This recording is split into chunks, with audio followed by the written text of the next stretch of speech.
Hello, how are you doing? Hello, how are you? Today I Look so ugly and stupid.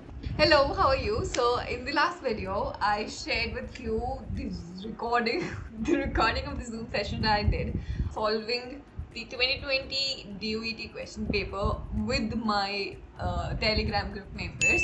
And since you requested for the second part, here I'll be sharing with you the second part. But the problem is, I don't know why I'm talking like this.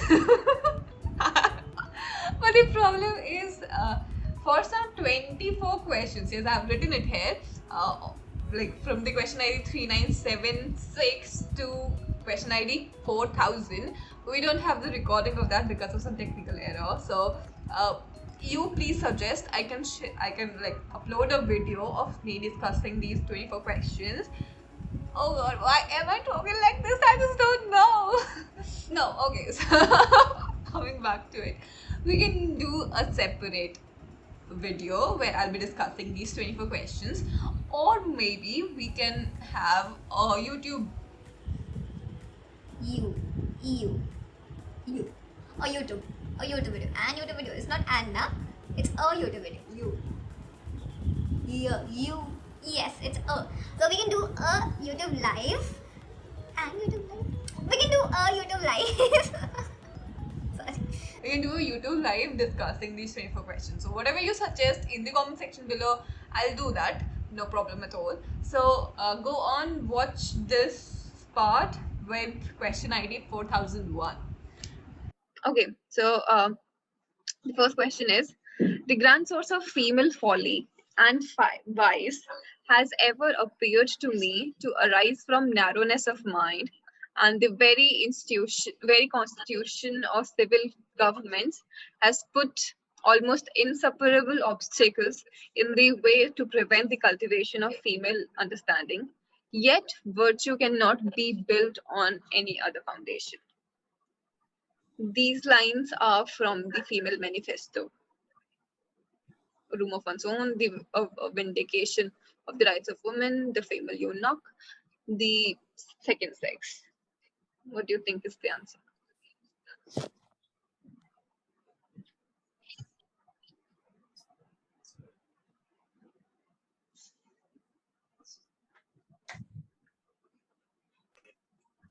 Anyone?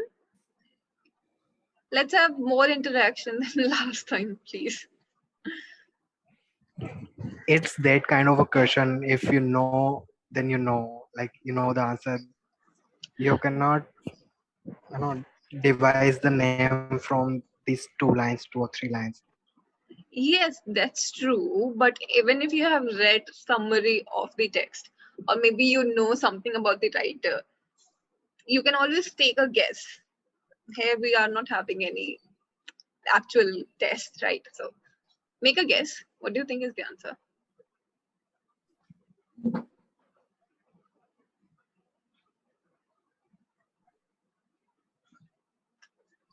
Okay, see, You must have given the correct answer, so it should be B. it's not really so all the time. If you have seen the first one, the first session we had, there are so many very, evident questions, explicit questions that I did wrong.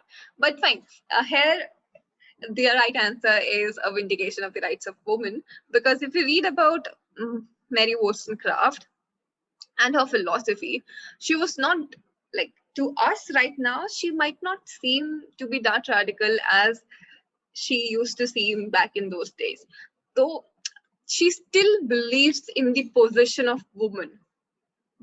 Like, she believes that women should be better wives. And in terms of what she means better, she means a companion. So women should not be just the sewing, knitting women that the wives of that kind set up in the kitchen itself. But according to Wollstonecraft, the wives should be allowed to read, and they should know things so that the husband can have a conversation with them and they can have a companionship, a quite, companionship. You understand what companion, like the older wives were not that. So here, even when Wollstonecraft is talking about the rights of women and the voting rights and the right to study and to educate, uh, all of this is quite radical in that time. But for us, if we go back to it, it simply says that women should be allowed to be educated just to be a better wife. This is what Wollstonecraft's idea was. It was radical in that time, but not now. But still, if you read this line itself, the quotation, you get the sense of it being Wollstonecraft's line, because here, see, to cultivate the female understanding, yet virtue. What is virtue? The female virtue cannot be built on any other foundation. Uh, the grand source of female folly and vice has ever appeared to me to arise from narrowness of mind.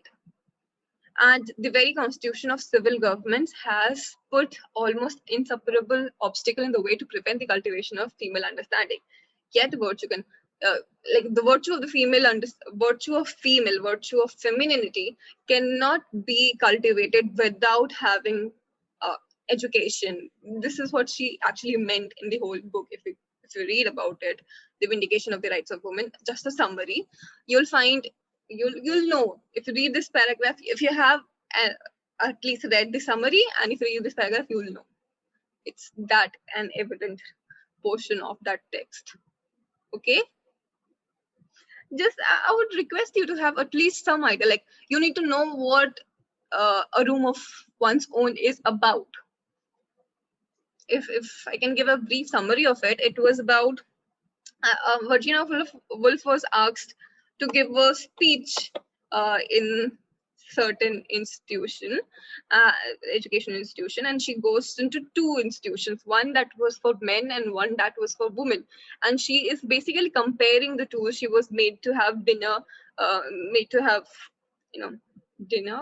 Let's not dinner, not by the time of the day, but let's, like, she was made to eat with in both the institutions. She got to see the food, the kind of food they eat, the kind of environment they share, like both the institutions, and she's comparing the two. And the larger text is about how women should have their own room to provide them with freedom of like privacy, but also a freedom of creativity. This is what it's about. The female eunuch, I don't remember. The second sex is Beauvoir and Simone de Beauvoir, and it's about how women is, like, female sex is a second sex, because we relate it to being not male. Female is something that is not male. A woman is something that is not man. In that sense, we understand femininity, womanhood. So just a brief summary of all of it. Okay. Next question. It's a straightforward question. The preface of the lyrical ballads was published in the year 1800. Okay. What is the subtitle of Wordsworth's Prelude?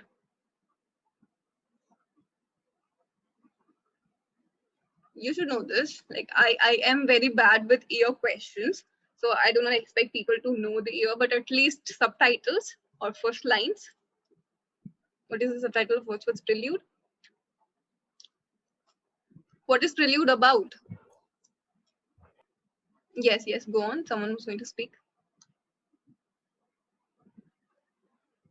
If you know what Prelude is about, I think you can guess the subtitle. Go on. Take a guess. At least. Either it was about Esther Coleridge, or maybe it was an autobiography in like a sort of autobiographical work by William Wordsworth. So that's why he subtitled it with Growth of a Poet's Mind, because he described the way a poet's mind takes shape and then begins to write. Maybe that. Yes, yes, it's correct. The answer is growth of a poet's mind. It is autobiographical and it is about how he grew up to become a poet. So it has some chapters about like some passages about Dorothy and how she helped him, Dorothy Wordsworth, his sister, and everyone. Like it's autobiographical and it is much like how he grew up to become a poet. We hate poetry that has a palpable design upon us. Poetry should be great and unobtrusive, a thing which enters into us, into one's soul, and does not startle it or amaze it with itself, but with its subject. Which poet wrote this statement? EBB, John Keats, WB Yeats, WH Auden.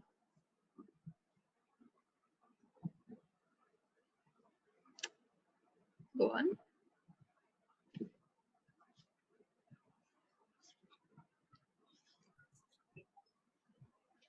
No idea. The someone else.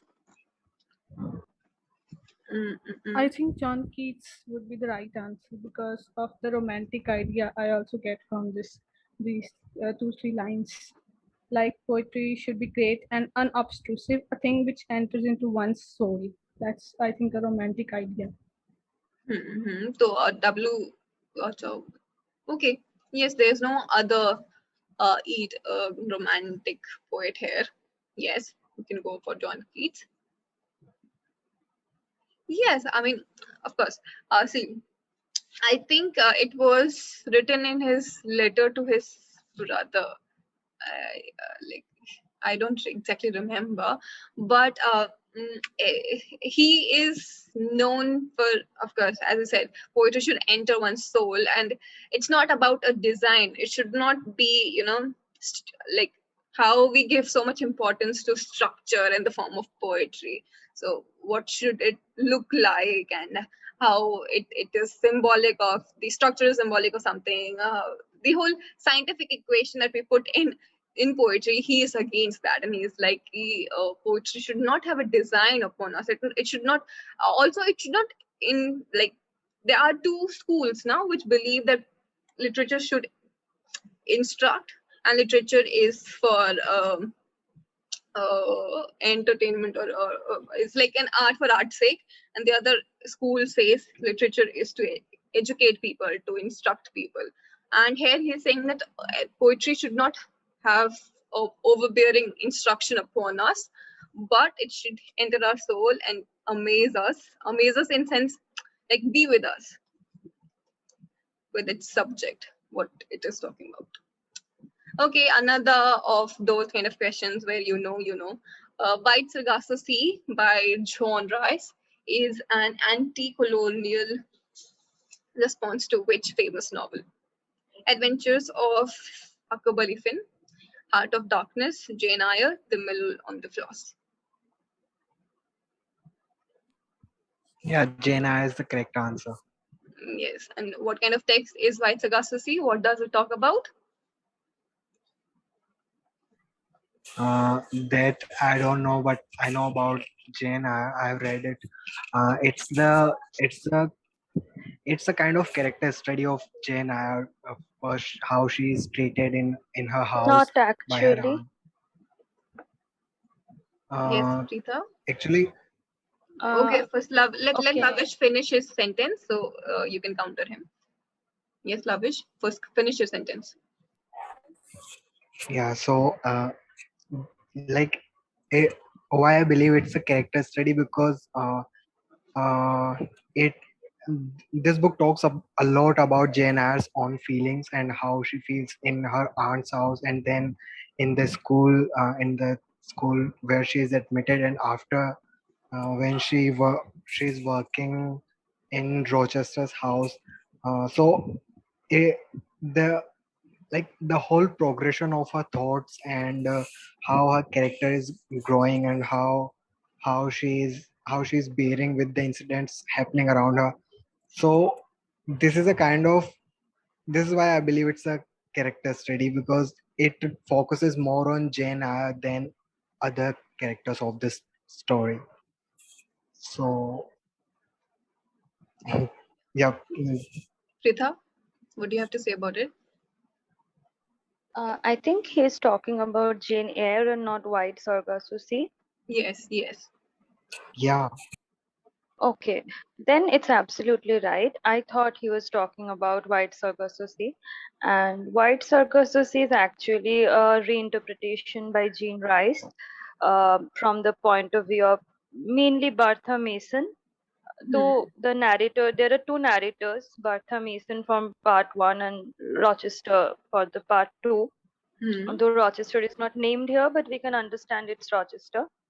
And Hmm. it's a post-colonial or anti-colonial text that Jean Rice had reinterpreted in her way to Hmm. just give a voice to Bertha Mason. Hmm. That's it. I have recently read it. That's great. Yes, I mean, can I treat. I have a Yes, question, Niti. yes. Can you please tell us like what are the anti-colonial elements in White Sargasso Sea and yeah. I haven't read the text, but then White Sagacity, I see it more as a prequel. I mean, not in this strict sense of the word, but more like a prequel to Jane Eyre, where we like for Jane Eyre, we read it from Jane's perspective, and when we come to see Bertha Mason, she is mad, and like she is the mad woman in the attic kind of but in White Sagacity, we see what happened before that, like what made Bertha Mason mad in that sense, like what was it about. And I can see the anti-colonial, like I have only some recollections of the summary that I read of it, but it's more like imperialism, the imperialism on the woman's body as Rochester as a kind of imperialistic power over Bertha Mason, and then um, her coming out of it with the help of Jane Eyre. But then we don't really see like much of it. Pritha, if you can help it here, anti-colonial aspects in White Sagacity. I haven't read the text, so I can't really say much about it. Okay, so see, when whenever I will actually we just in fourth sem, that is in August, we have Jane Eyre in our syllabus. So just to Hmm. get some insights, I have read the White Sargasso Sea. It's Hmm. a very short novel of like 130 pages max to max. Hmm. And as you have said, it's a prequel that what actually made Bartham mad or crazy or whatever. And actually, I think from my perspective, two of these two texts cannot be really like there can be a comparative study, but it Hmm. cannot be really connected as like Bartha Mason's true voice, because two different writers are writing this. Hmm. So I think so. And Bartha Mason's character, in case of anti-colonial, it clearly presents two things. Firstly, the colonizers' view on the colonized people in White Sargasso Sea, Hmm. because Rochester, as we know in from Jane Eyre, that Rochester was forced by his father and his elder brother to marry Bartha for money. Hmm. So he was not at all satisfied with Bartha or the the tropical weather Hmm. when Hmm. he was residing there, and when he went there to get married. So he was not he didn't like, he neither liked the place, neither liked the people, the culture. Even as we know, tropics are really beautiful nature wise. So there's a very much resentment from him, and he was always comparing even the weather of the tropics to the England. Hmm. So that it's a very basic, you know like colonizers approach that has been shown. And again, he really like there had been a like a very much misunderstandings in between Bartha and Rochester's throughout the beginning. Hmm. And he used to believe many things that other people say about Bartha rather than really listening to her. And that's, I think, that colonized voice are unheard. That aspect can be shown from here. And the other thing he used to actually Bartha's name, Jean Rice had written in this way. His name, her name is there, Antoinette Mason. So, and Bartha is a name that Rochester had given her. So that's the thing, like uh, abdiction of identity, I would say. That has been a thing that has been shown there. Yeah. And so these are the aspects I find it. Yeah. Okay. Thank you. You're Thank welcome. you. Thank you so much, Prita. And I really like today's today's session. Let's carry it on forward. And yeah, so it's a Gasusi by Jean Rice. Anti-colonial aspect, Jane Eyre. Okay. The Mysteries of Udolpho is written by Anne Radcliffe, Charles Dickens, Elizabeth Gaskell, Jules Verne. You should know this. It's also a straightforward question, but if somebody does not know, then the name, the mysteries of Udolpho, it invokes the feeling of, you know, a kind of gothic novel which in that era used to be written, and only Anne Radcliffe is Hmm. a similar name which resounds with the mysteries of Udolpho, Hmm. because Charles Dickens or Elizabeth Gaskell, they haven't written any kind of these books. Hmm. That's Hmm. Yes, correct. Why did men? Okay, here we have what we were talking about earlier. Why did men drink wine and women water? Why are why was one sex so prosperous and the other so poor? What effect has poverty on fiction? The above extract is from a famous work by D.H. Lawrence, Elaine Showalter, Toril Moy, and Virginia Woolf. We were just talking about it.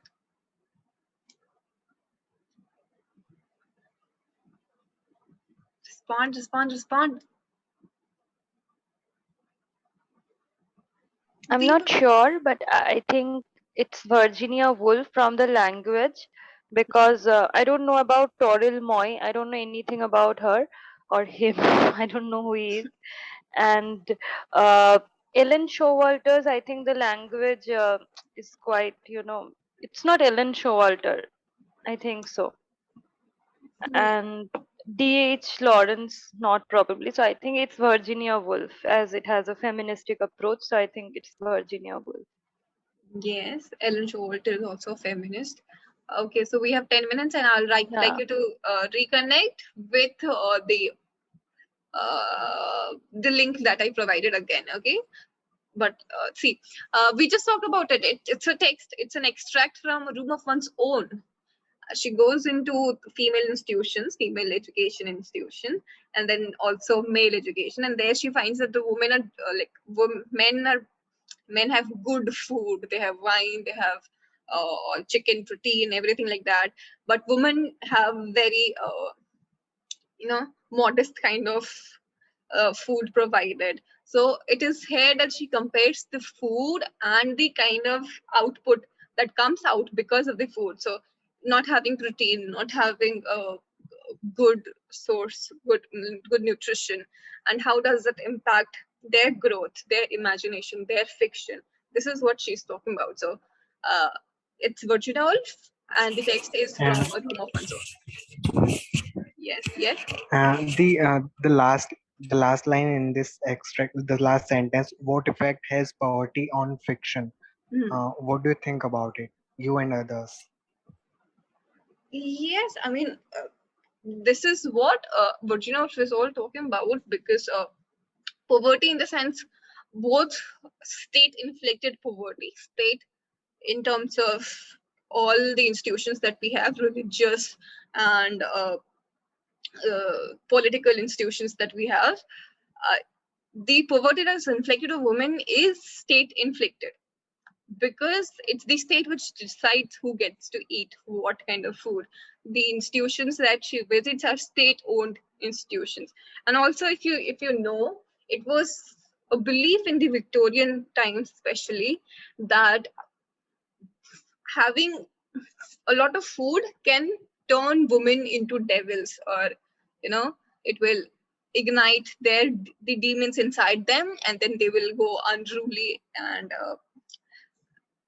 all chaotic, everything. So women and children, like poor children, they were made to eat less, a lot less. So if you have read Oliver Twist, they like the children in the Woodhouse. What was it called? Workhouse. Yeah. So sorry. The children were only given a bowl of gruel. So that was the philosophy that came from the religious institutions, especially Catholic, and then it turned into laws and rules, political laws and rules, and that's how it affects people. So if you don't have proper food both in terms of your bodily requirements and also your mm, requirements of the mind. Your mind needs good food. I mean, you know this. If you there are so many research already conducted that checks the impact that food has on your imagination, on your reasoning, on your logic, on your thinking skills. So that's what exactly Virginia was talking about in this book too. Anyone else who would like to say anything? Yes, yeah.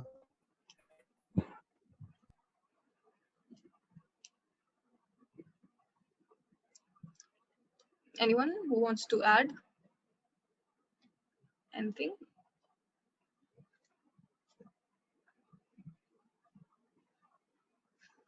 Okay, fine. It was very much into the philosophy of the Catholic churches that less food means better being, disciplined being. So, yeah, women were given less food, children, yeah, poor children especially, because they were not like giving more food will make them, you know, will increase their appetite and make them into criminals. That's what they used to think. And that is why Oliver Twist asking for more is a revolt in some sense. Okay, the author of Orientalism, Western Conceptions of the Orient is, come on, Edward Said, Gayatri Spivak, Homi Baba, Salman Rushdie. Ah, Orientalism.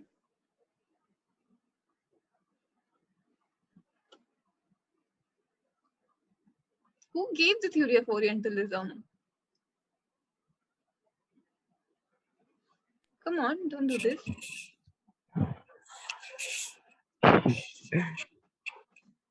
Someone answered in the discussion, Edward Said. Yes, yes. Edward Said, Orientalism. What is Orientalism? Okay, let's keep it from, like, we'll have it in the later part of the paper as well. They have a text from Orient, like an excerpt from Orientalism.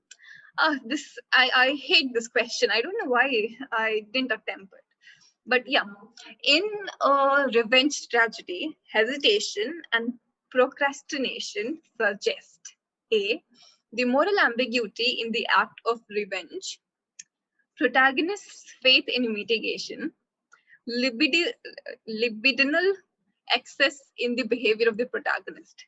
Choose the correct answer from the options given below. I want someone else to speak about it other than Pritha and Lavish, or else we'll end the session right here. Come on.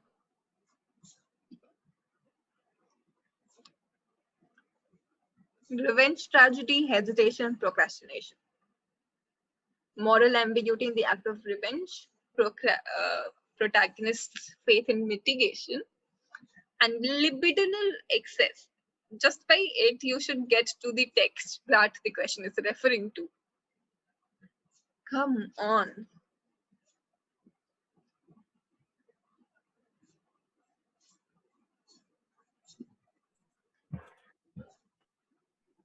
Nobody? Anyone, please. We have how many people? 18 people. And we have 3 minutes before this meeting ends. If no one right now answers this, or at least attempts to answer this, we will not be coming back into the meeting. I think it's B. B. Only A. Is it option A? Yes. Option A means only A. The moral ambiguity in the act of revenge. Yeah. Why do you think so? And how do you, why do you think so? By the very term hesitation And and procrastination. procrastination. Yeah. I need more. I need more. Yes. Go on, Lavish. I think in the revenge tragedies, usually the protagonist is a kind of he's a humble person. Not in every case, but he's a kind of person who is leading a regular life, and something tragic happens to them, and it changes them. So there is always this moral side they always have because of their modest past. That's why the moral ambiguity in the act of revenge should be the correct answer, because they are always hesitating and revenging upon the atrocities that have been committed upon them. So uh, that's why I think only A should be the correct answer. And I don't know why didn't you attempt this, because it seems easy when you look at the uh, other options. Protagonist faith in mitigation and libidinal access. The options C should be eliminated right away, because uh, no protagonist, I think, is in such excess of libido of revenge that they will hesitate upon avenging. So the moral ambiguity in the act of revenge should be the correct answer.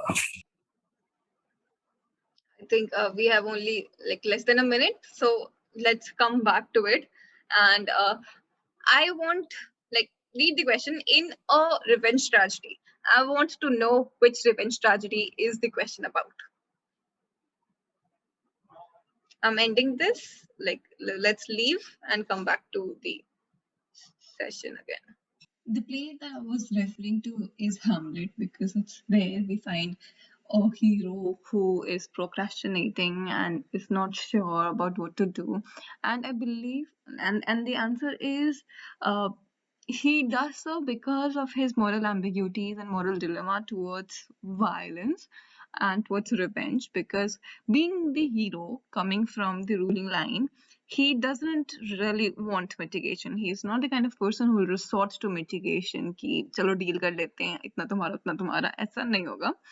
And I also don't find the libidinal reading of Hamlet much grounded into reality or in the text, because there are so many elements in the text that the Oedipal reading, which is often much exaggerated, is really very minimal, and there is not much evidence provided in the text for us to believe in the Oedipal reading, just that it's just too famous and people like to believe it to be, but it's not so. And if there was a strong libidinal element in Hamlet, then in that case Claudius would have been the third person, the enemy that has stopped the final meeting of his and his mother, if there was an Oedipal or libidinal element in the text. So yes, it's the reason for the procrastination and the hesitation is because of the moral ambiguity, the moral dilemma regarding violence, regarding revenge. And the next question is, which of the following is correct about romantic irony? And the options are: it criticizes romantic impulse, it stands for anti-romantic elements in a work, it sustains the illusion, it mockingly shatters, and all of these. And being the person I knew nothing about romantic irony. I connected it to some extent to The Arms and the Man, because the subtitle of it reads as anti-romantic comedy, and I thought of it to be somehow romantic irony, but I knew nothing about it, and that's why I ticked in all of these. I don't know why is this me inside me who wants to take risks like this, but yes, the answer is it sustains the illusion it mockingly shatters. By this, what romantic comedy is, essentially, it's it presents a very romantic element. It presents a very romantic universe. The whole story is in romance, but uh, it subverts all these elements into an anti-romantic narrative, but also remaining in a romantic in universe.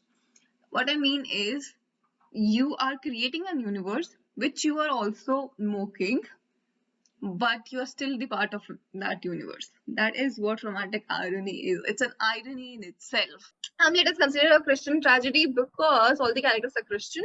It depicts an element of metaphysical rebellion. The action is situated in a Christian world. The characters keep on invoking Christ. The answer is just too evident. You know the answer. Come on. मैंने पता नहीं क्यों किया. Yeah,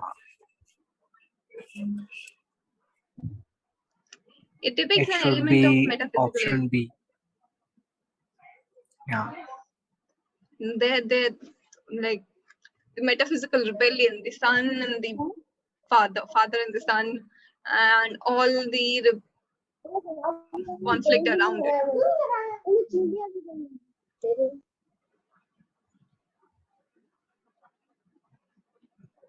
Okay. Which of the following isn't correct about confessional poetry? You know what's confessional poetry? Like at least one poet who is confessional, who is known for writing confessional poetry.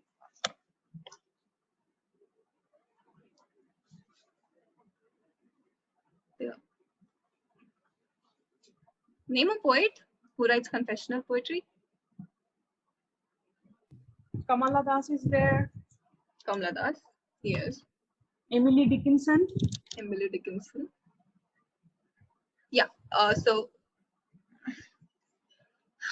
what is conventional confessional poetry is what the question is about. It deals with mental and physical existence of the poet's own life. It deals with poet's religious and spiritual experiences. It reveals the private and clinical matters of the poet. It was written in rebellion against the demand of impersonality in poetry. What is not correct? Like which option is incorrect?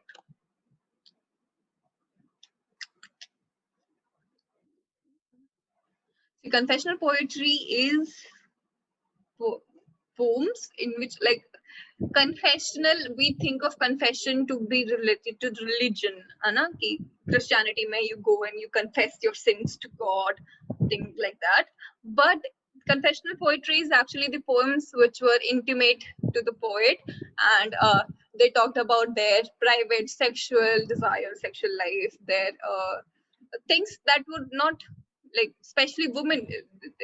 Most of the confessional poets were women who were talking about their sexuality and their likes and dislikes and their mental state, stuff like that. And it was a rebellion against both the Victorian sensibility. We have confessional poetry more in America, but in there too you have Puritanism going on.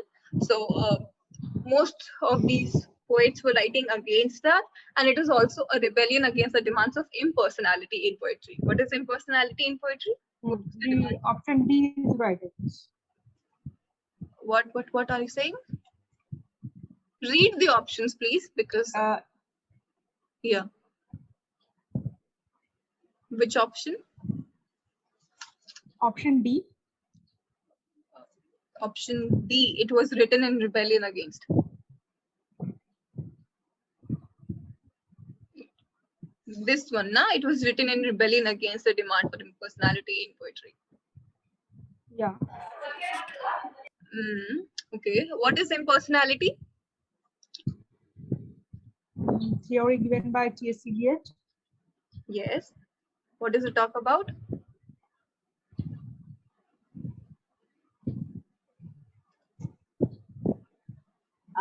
That is something in which a writer writes without involving his subjective emotions into the writing. Yes, yes. So impersonality says that you should have a detachment from the creator, should have a detachment from the creation. Anna? So there should not be much of autobiographical elements in it, and your subjective feelings should not coincide with your imaginative creation and everything like that. And the poetry that these people are writing, confessional poets, they are very intimate, they're very personal. In fact, they are called bed poems, I think, because they were supposed to be read in like in private spaces, not in public, thing like that, like closed spaces. So option D is correct, but option D is correct. The question asks what is incorrect. The incorrect option should be it deals with poets' religious and spiritual experiences. There's nothing like most of the time they are critiquing religion, not talking about their spiritual experiences, but their bodily experiences, their physical, their mental experiences. Nothing spiritual But there. if we look at Kamala Das's poem, as for example, her An Introduction, in that poem that has her confessional tone, she shares her experiences of spirituality as well towards the end of the poem, as we see. But if like I haven't read that poem, but I think can you repeat the name of the poem? An Introduction. Oh, okay, I have read that one. Oh, sorry. An introduction. See, her sense of spirituality or her sense of religion is not the institutional religion. It's her own personal God in that sense. Like she has her own God whom she knows, and there's no perfect language to refer to that, but it's not institutional. No? There's no ritual tradition that she needs to follow, but just a one-to-one connection between the gods. So it, in that sense, it's not really these kind of religious and spiritual experiences that are institutionalized. Okay, so it's option B that is incorrect, and all the other options are correct. Okay, anything else? Anyone?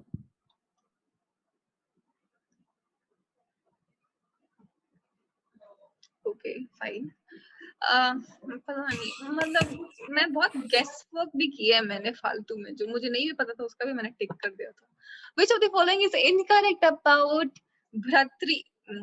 Bhartrihari वाक्यपठिया? वाक्यपठिया. It discusses the philosophy of grammar. I don't know. I thought of like I like in just one day I read something about Indian aesthetics, and somehow I thought I know this, but then I didn't know anything like that. It is the first treatise written on Sanskrit grammar. It presents the concept as phota, and it is a treatise on linguistics. I thought it to be a treatise on linguistics, but the right answer is it is the first treatise written on Sanskrit grammar. I knew nothing about it, so it's one of those questions, na? You know. Yeah, I have a question here. Yes. From where have you studied the Indian aesthetic?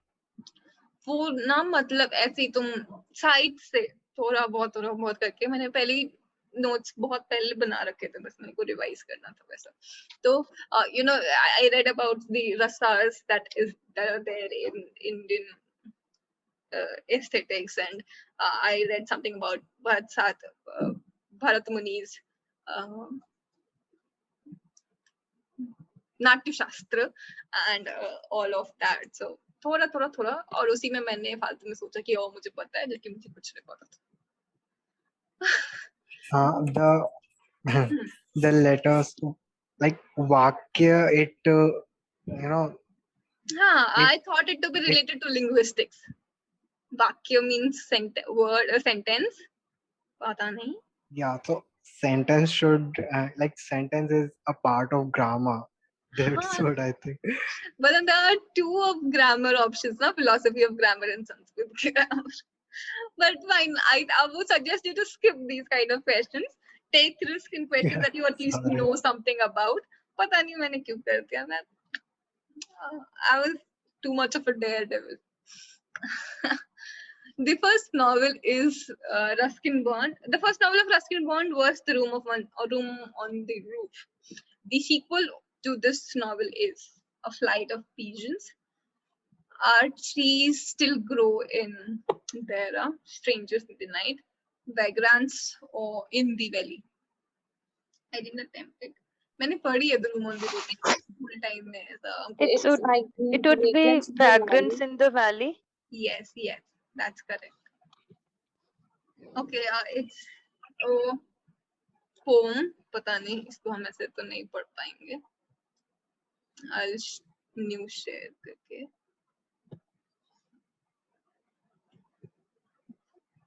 Can you see this? The other screen?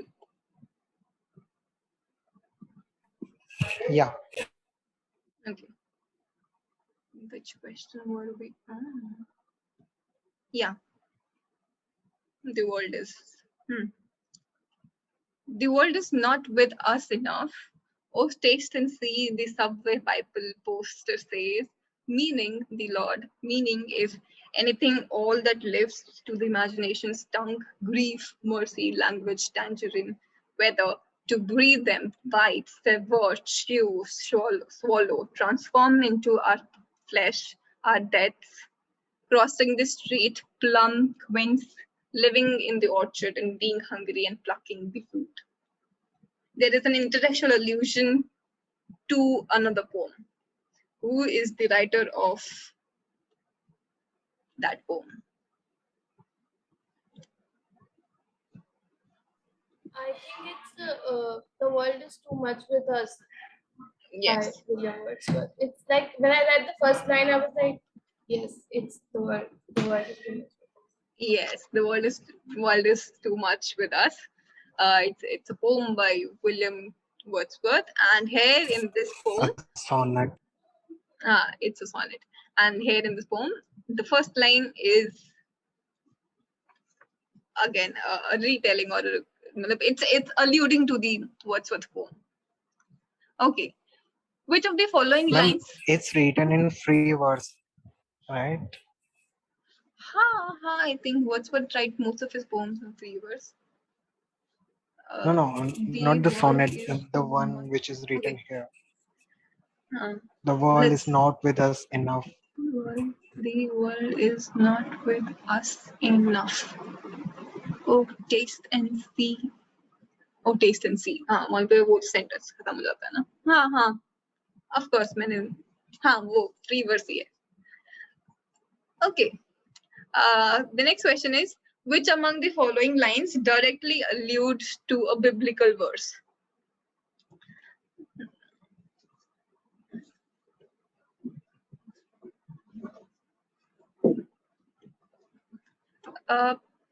It's O taste and see. ये मतलब उस time पे ना actually मैं Bible पढ़ रही थी थोड़ा. We were asked to read Bible. ऐसे ही मेरे पास किंग जेम्स वर्जन है, तो उसमें I just had a recollection कि हाँ आई नो दिस फ्रेज. तो और वैसे भी ओ टेस्ट एंड सी वो थोड़ा बहुत बिब्लिकल लगता भी है, तो आई वुड सजेस्ट यू कि थोड़ा चांस ले लिया करो कभी कभी. Biblical verse of test and see is the answer. What is the predominant mood of the poem? What do you think?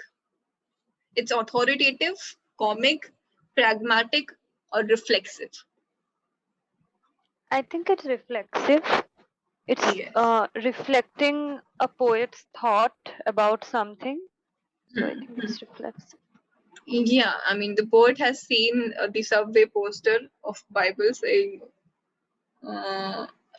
oh, taste and see, and then he has his own recollections, and also he's reflecting on Wordsworth's poem as well, because there is an intertextual element there. Yeah, it's reflexive. Which of the following statements about the poem are correct? Poetry, according to the poem, has nothing to do with escape. Poetry, according to the poem, has to do with involvement, engagement with the senses. Poetry, according to the poem, should invoke the reader to seize the day. A, all of these, C, none of these. What is the other phrase for seize the day? Carpe diem. Carpe diem. Carpe diem. Yes. And which school of poetry used to write for carpe diem motif? Metaphysical poets. Metaphysical Yes. poets. Yes. Yes. Basically, Good. Abraham Cowley. Yeah, Abraham Cowley, Andrew Marvell. So yeah. So what do you think? What is the right answer? Poetry, according to the poem, has nothing to do with escape, and it has to do with involvement, engagement with the senses, and should invoke readers to seize the day. What is it about? Did you find elements of not nothing escapist in the poem? I think there's nothing he's trying to say. I find the option B, and hence option B, it's like no option. So, and A and B are kind of similar. So I think it has nothing to do with escape. I think so. It's and there's a indication to being involved with the nature, with, and I think it's about like seizing the day also. Why do you think it's about seizing the day? And where did you find nature element in the poem? Not nature element. I think he's saying like imagination stung, grief, mercy, language, like tangerine, weather, to breathe them, to bite, savor, and chew. So I think it's like engagement with all the senses. Yes, yes. With nature, and also and seize the day, because I think the first line itself, the world is not with us enough. So like the taste better and you see. can do is to seize the day. Yeah, go on, I think taste so it's and all see. of this, I think. Yeah, yeah. So Yeah. the answer is all of these.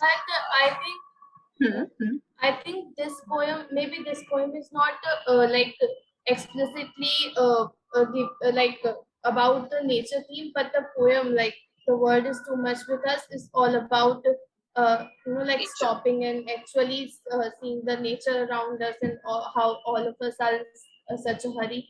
So I think that's why the nature elements are also like, maybe it's just not say like the lines are not about nature, but it gives the vibe about like stopping and actually seeing the world around us. Yeah, I mean, it's a different thing that this poem is in modern sense, because there is this person who is going on subway and there is a poster which says, "Oh, taste and see," and most of the elements that he talks about, it's more like bodily. So you need to taste and chew and relish things that are, it's all about bodily pleasure and being there in the moment, enjoying everything. Not really. There's nothing. I mean, when Lord said, "Oh, taste and see," he meant things like थोड़ा spiritual sense में ना. But then here, when the poet is saying, "Oh, taste and see," and his interpretation of it is to enjoy, है ना, मजे करो और वैसे वाला. So yeah, it has nothing to escape. I mean, in this world, there is nothing. Though he says that the world is not with us much, but he's not telling you to escape the world. There is only frustration now in this world. Go on, escape, and as a coach, he's not saying that. He's saying be in this world, enjoy whatever there is, even when the world is not enough with you. And you can also see, like, the world is not enough. It might mean that you are lonely, but it might also mean that you just cannot have enough of the world. There's just too much in this world, and you will not have enough. There will be something to enjoy more, to look after more, to see more. You can interpret the first sentence in both ways. So there is nothing to escape. There is all about engagement with all your senses, bodily senses, and seize the day. So all of these is correct. Okay, which among the following line allude to the book of Genesis in the Bible?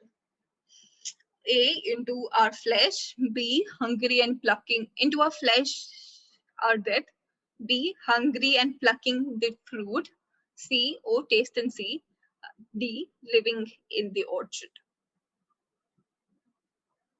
Biblical book of Genesis. What is Genesis about? Have you any idea?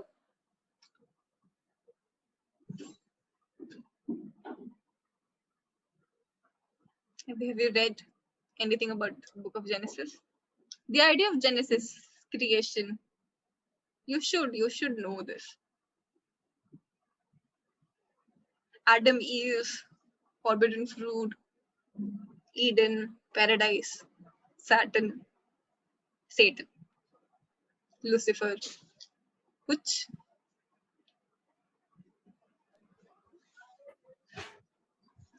If you know the basic story Genesis ka, so you will guess.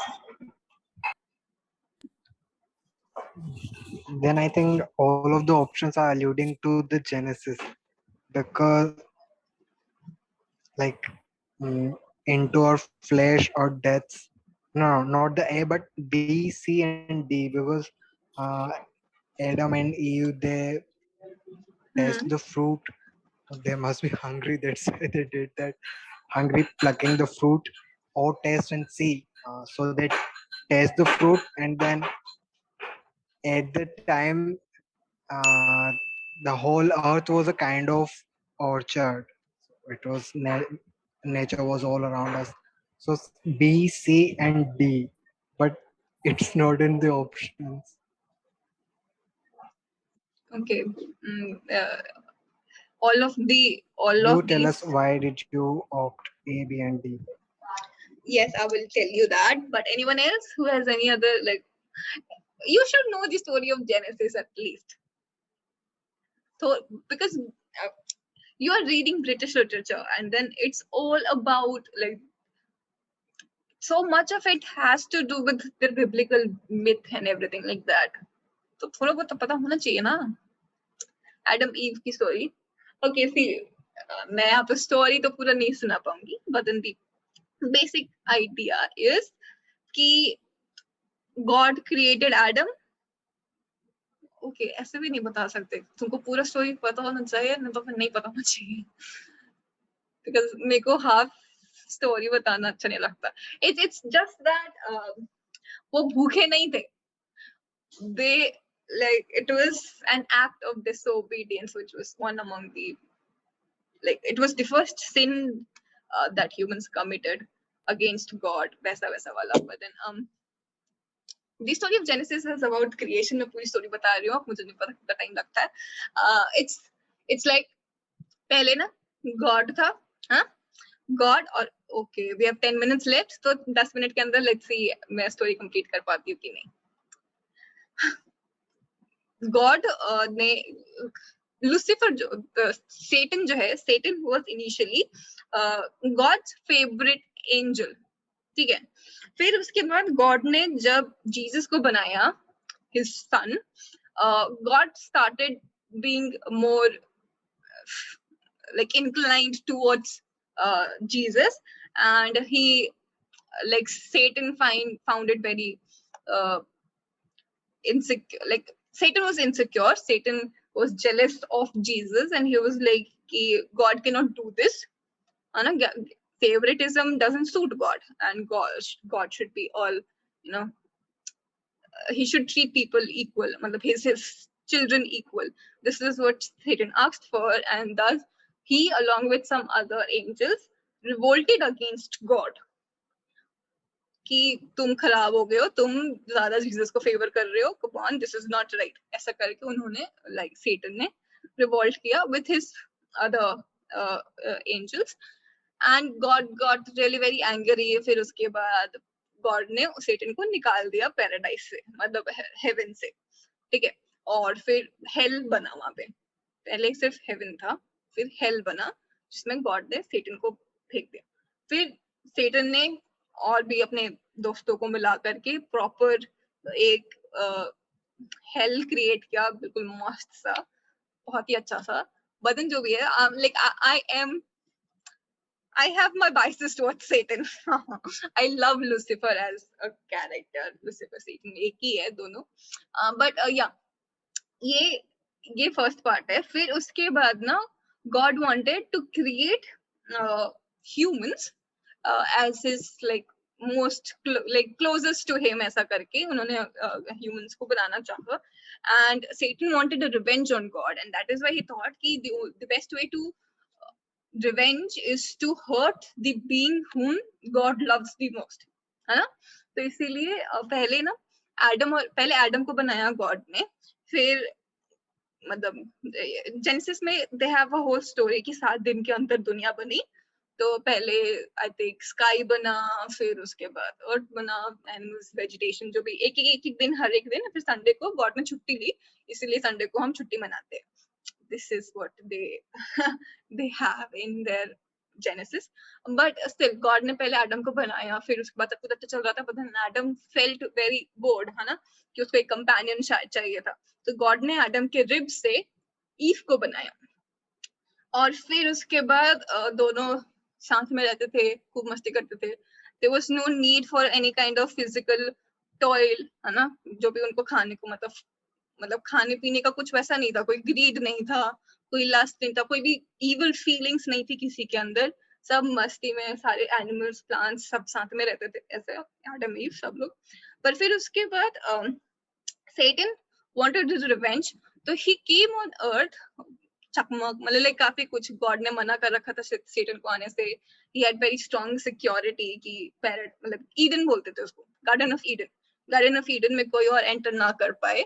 Paradise, garden of like heaven is अलग, paradise is अलग, ऐसा तुम समझ लो। Like heaven के नीचे है paradise, और उसी को ईडन गार्डन कहते हैं, गार्डन ऑफ ईडन। और इसमें एडम और ईव रहते थे along with all the vegetation वगैरह वगैरह वगैरह। फिर उसके बाद एडम लाइक कैसे भी करके सेटन आ जाता है on in the Eden garden, and he becomes like he changes into a snake, and वो क्या बोलते उसको,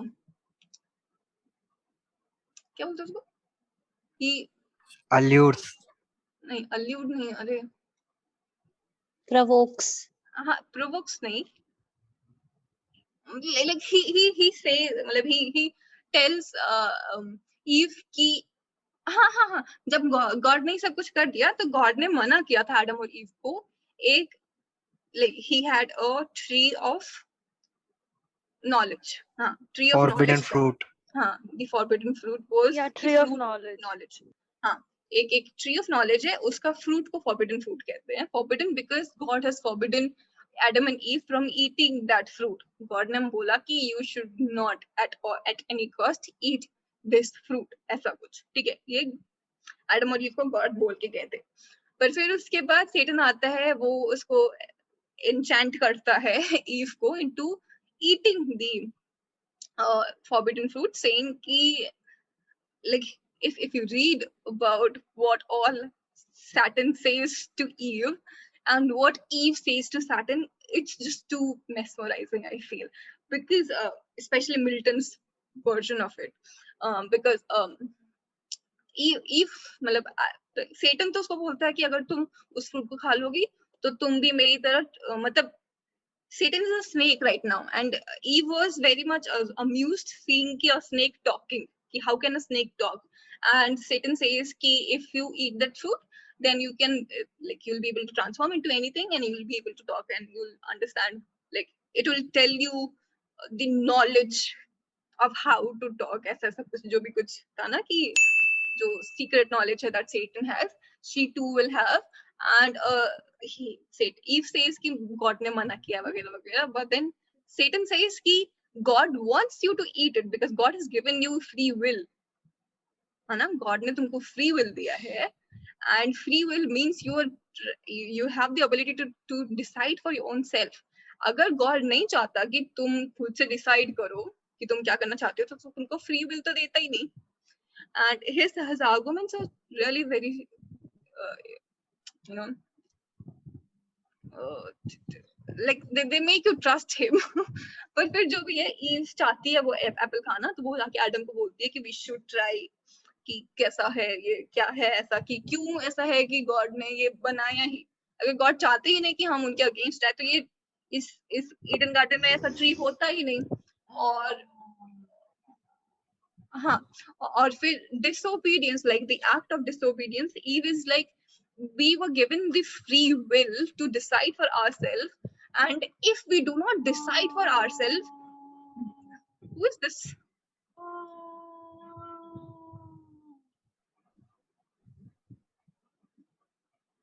And if we do not decide for ourselves, in that case we are going against God, because God wanted us to decide for ourselves, do what we want using our free will, and if we do not do what we want, then we are against God. And that is why Adam and Eve eat the apple, and this was their first act against God, the act of disobedience. And God gets very angry, and he makes Adam and Eve leave the Garden of Eden and come on earth as a punishment. And the other punishments that God gives to the two is Eve will have to bear the pain of reproduction, I mean childbirth, and Adam will have to work for his food. So the whole toiling in the field and working hard. This is the punishment that God gives, and they come on earth, and then फिर उसके बाद we have what we have. ये है genesis की story. ठीक है, तो इसमें ऑप्शन जो ए है, into our flesh our death, our flesh, the fleshy being that we are, और उसमें एडम और ईव का अप्रिशिएट करना अपना फ्लैश वाला, मतलब they were not just souls, but then they have a body. That itself is an act against God in some sense, and it is a death in itself. तो ये option A सही है. Hungry and plucking the fruit, ये भी सही है, but then plucking the fruit is please explain the phrase, like into your flesh. I couldn't hear it, audio problem. into our flesh our death. See, अभी तक Adam और ewe ने अपना flash वाला उसको एक्नॉलेज नहीं किया था. they were like true beings मतलब soul है ऐसा कुछ. But then after eating, okay, if you know it all, after eating the forbidden fruit, Adam and Eve start feeling lust and greed, and they feel disgusted by their body, and disgusted in the sense there is a need to hide certain parts of their body, है ना. तो वहां पे cloth बने, तो उन लोगों ने क्या बोलते हैं, पन्ने बोल रही हूँ, पत्तों से क्लोथ बनाए अपने. उसके पहले ये सब कुछ नहीं था. there were no feeling of shyness or in any kind of feeling that was